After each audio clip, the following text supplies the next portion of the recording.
Duel Review is brought to you by NexusDigitalComics.com. On today's Duel Review, it's Netrunner, the board game. I'm RJ. And I'm Nick. Happy Halloween!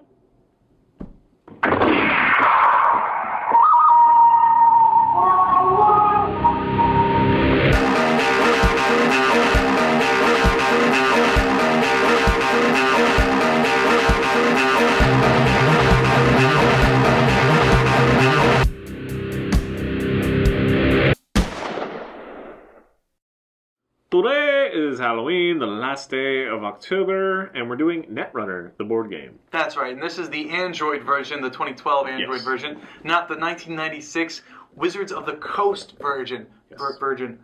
Version. But they are very similar. That's pretty much the same game, only with some differences. This is a living card game, which means that instead of It's a CCG. Right.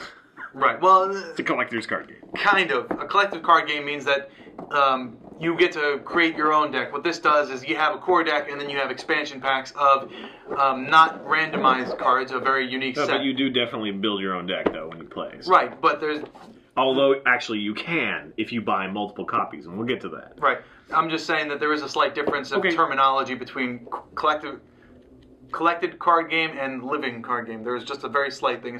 They're pretty much the same thing, just one's fantasy flight and doesn't do it where you have to buy individual cards and create your own deck. Specifically, the living card games is you have the main thing and then the expansion packs. Okay, thank you. Data packs. So, Netrunner.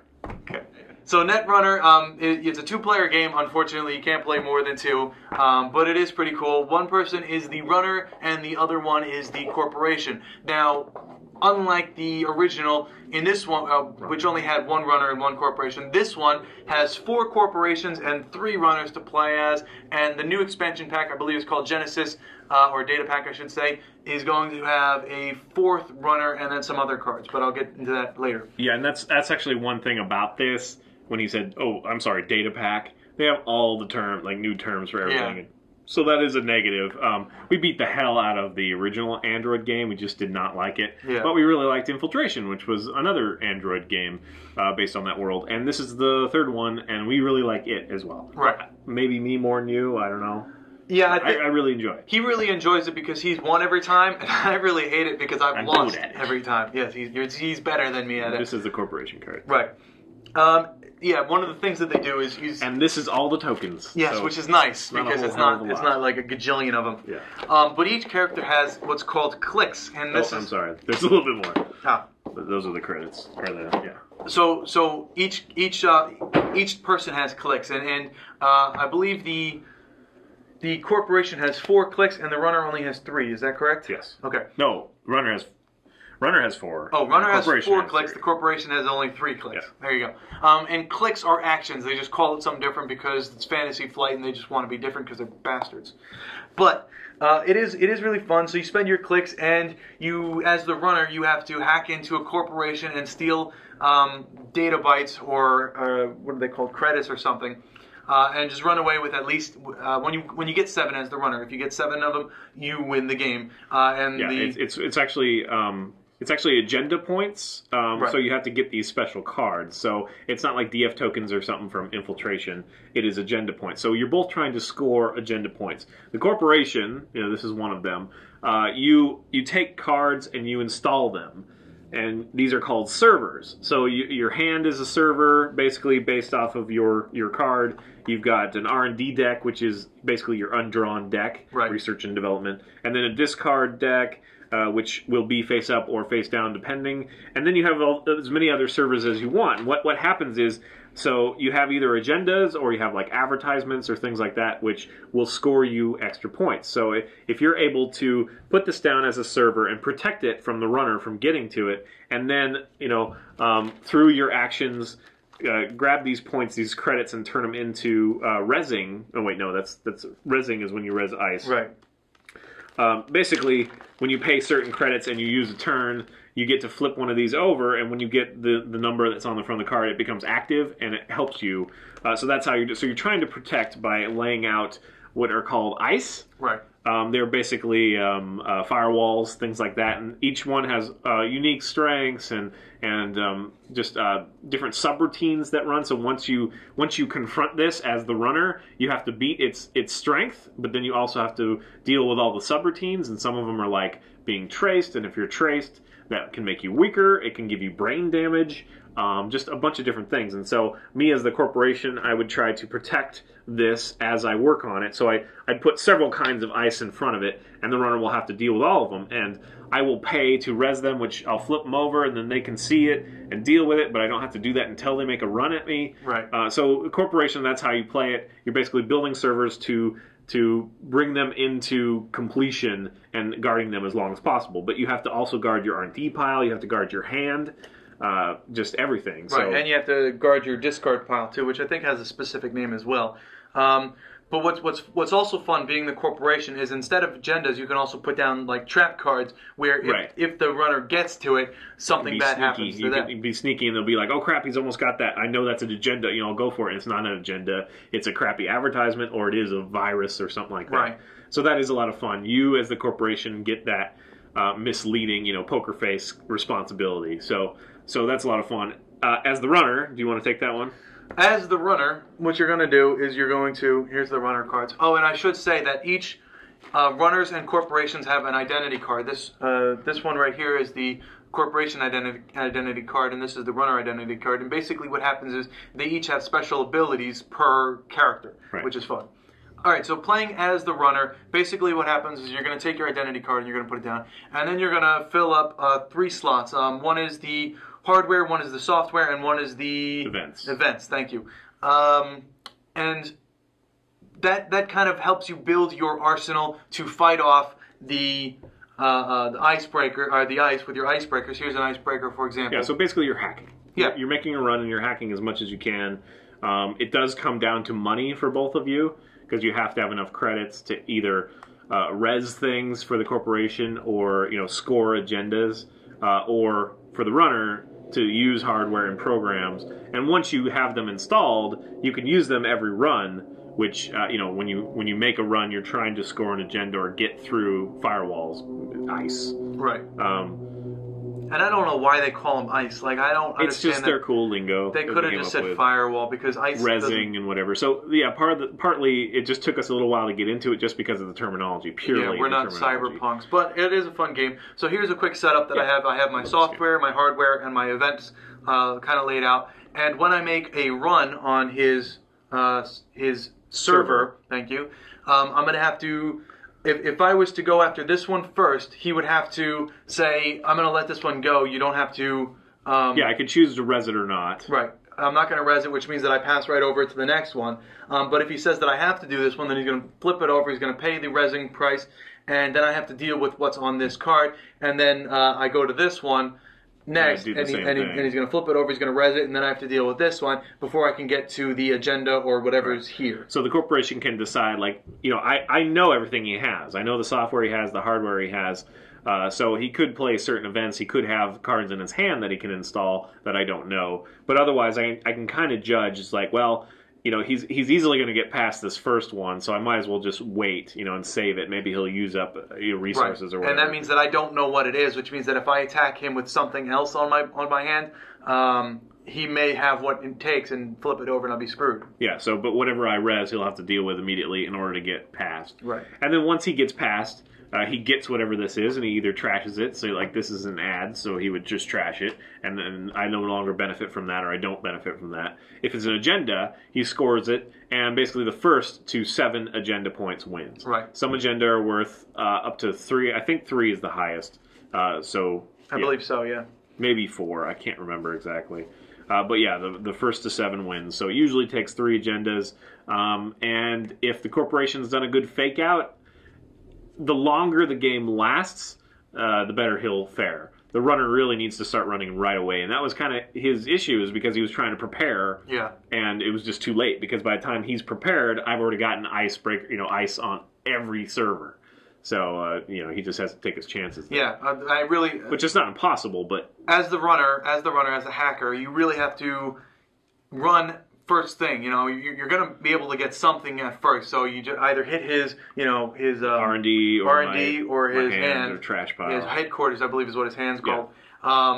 In order to do that. Real quickly, as far as ice and icebreakers go, they each have like categories. For example, this one is categorized as a barrier. Now, certain icebreakers. Why'd you do that? Now you have to put this here. Certain icebreakers have similar categories. So if this icebreaker is specifically for barriers, then I can use this specific icebreaker for this. If I don't have the proper icebreakers, then I can't beat that icebreaker.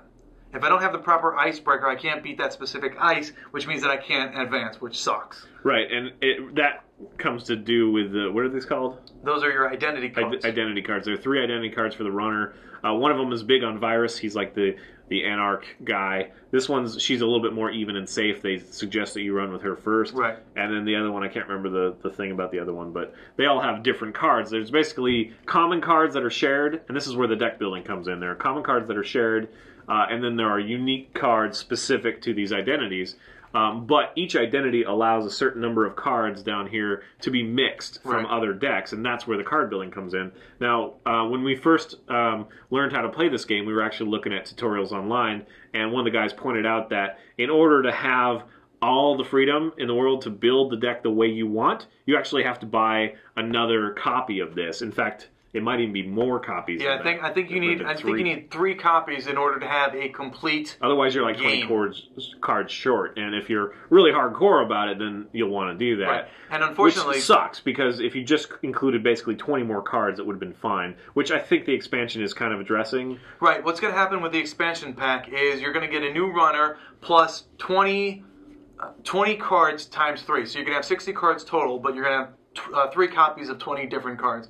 And that's kind of, I don't know, it's kind of sucks, but at the same time it's good because that's kind of the ratio that you need in order to play the game. Yeah, but I don't think that they're going to address it completely, that if you're really hardcore and you want every choice available to you, you're going to have to buy multiple editions of the game, which that's crap. Yeah. That is total crap. I'm not really going to be that hardcore about it. I like playing the game. I love playing it. Anybody who wants to play me, I'll play. But I'm not going to be a huge core, building my deck thing. I'm just not going to worry about it. So it doesn't affect me too much. But that really sucks that somebody who's really into this game has to shell out. I mean, because it's an expensive game. It's like $45. Has to shell out over $100, just to get. And they're going to have a lot of superfluous cards, like redundant cards. Yeah, it would be really cool if, let's say that I wanted, the what is this character's name? The Kate McCaffrey. Her name is Kate McCaffrey. So the Kate card.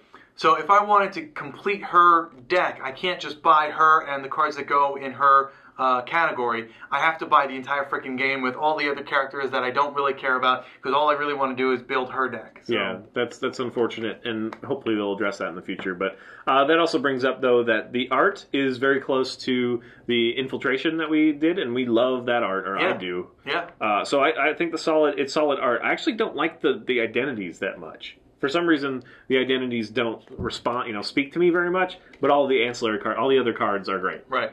I enjoy looking at the different kinds of ices and viruses and prototypes and all sorts of stuff. So it is an interesting world. It is a lot of fun. It takes a little bit. You'll probably have to play through this once or twice, kind of muddle your way through and be like, we haven't been playing this right. But once you get it down, it's a lot of fun, especially if you win. And I hope I will eventually win. I do. All right, guys. Well, I think that's it. That is Netrunner, the new Android release. And thank you for watching. Please subscribe to our YouTube channel and watch our great playlists. Game Lab's been a lot of fun. Moonflower and Faux-Over is great. Thank you. And please leave comments. We love comments. And you can help support us on our new digs by buying our wares at spiderwolf.com. That's right. We're always looking for new board games, so please recommend if you got some. Please. See you. Oh. Sorry you got a blank there. Yeah. Oh, my face. Bye! Coming up next, Arjun, the Warrior Prince. I like big butts, and I cannot lie. You all the bullets can't deny. No, dudes have big butts, too. Where does that fit in the song? Sir Mix-a-Lot. Yeah! You got a pretty big butt yourself, actually. Oh, snap! You like it? Probably don't. It? It's good for sitting. It? What else would you call your butt? Marv? You're like, it? Call your butt it? I'm Steven. Oh, Steven. I don't... I'm sorry. For some reason, you were on the same topic, but for some reason I just kind of cut it off. You know, like, so when you said, so you like it, I was like, what, the Stephen King movie? What are you talking about? I do like it. I just kind of... It is fun. Threw me off there because I'm not paying attention, I guess. Pennywise. Whatever. It's a great pen, too. I feel like we should do something, but was unprepared. Halloween. I used to know this by heart. You want to dress up as something? You know, like I'll sharpie your mustache. And like, You're gonna Sharpie me? Oh no, I don't want the freaking curls. What is that competition called where they like judge people's beards? A beard off? I don't know. Beard off. Beard off. That was a face-off reference. If you guys missed that. Did you like that movie? No. I like parts of it. I liked it at first, and then like the second or third time I watched it, I'm like, this is stupid. I didn't like it, but I said I did because my ex liked it. She was like, "Oh, this movie's great." I was like, "This movie's..." Oh, so that's so sweet. You lie. I do. I lie. I lie sweet. for her benefit. That's right, ladies. Date me, and I'll lie to you. That's what I was saying. Probably not a good thing to say. I'll spare you my truths. On today's Duel review, it's Netrunner. Ooh, I'm RJ. And I'm Nick. Let's get to it. Right? Let's do it unstupid. Unstupid. Let's take the stupid off and do it again. In fact, the only new information I got was on the data packs, which they can't call expansion packs because that's so done. I don't know. Everyone knows what an expansion pack is. We're going to call ours a data pack. Yeah. Well, everyone knows what an action point is. We're going to call it a lingo. click. Yeah, I don't know. Yeah. I mean, because ice is cool. Icebreaker's cool. But if they just said, like... Firewall's a cool word. They should just... Yeah, they should have just said ice equal to firewall. So we'd understand. Because that's the term we use. That's what they should have done. Yeah, whatever. Shoulda, coulda, woulda. Whatever. Whatever. Whatever. I'm going to stop saying that now. Whatever.